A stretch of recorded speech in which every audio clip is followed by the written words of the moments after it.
didn't know either. Or perhaps he'd been advised that you did not need to know. Well, I did need to know.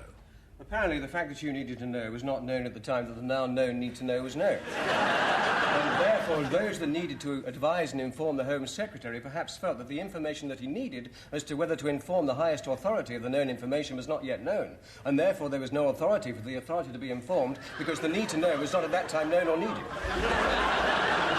What? We could not know that you would deny it in the House. Well, obviously I would if I didn't know and I were asked. We did not know that you would be asked when you didn't know. I was bound to be asked when I didn't know if I didn't know. What?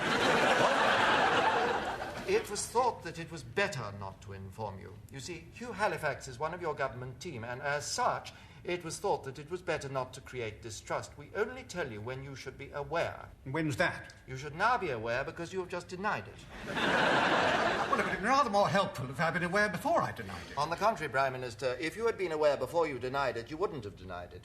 But I needed to know. We do not always tell you about bugging when you need to know. You see, at times, Prime Minister, we need you not to know. Why did you decide that I didn't need to know? I didn't. Well, who did? Nobody. It was just that nobody decided to tell you. Well, it's the same thing. Humphrey, who authorised this bugging? The Foreign Office. I've just said. Anyway, the less said, the better. Wouldn't you agree, Prime Minister? About what? About everything.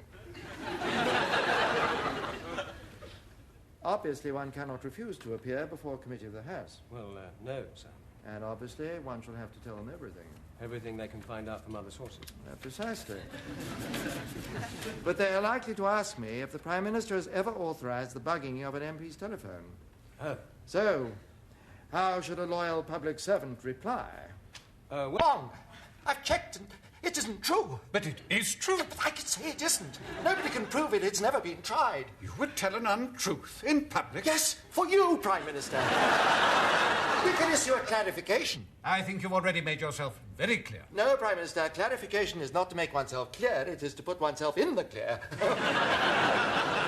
Oh, what a tangled web we weave. Give me the tape, would you, Bernard? Now, I've got something to tell you. This is a copy. But this is the original. The master.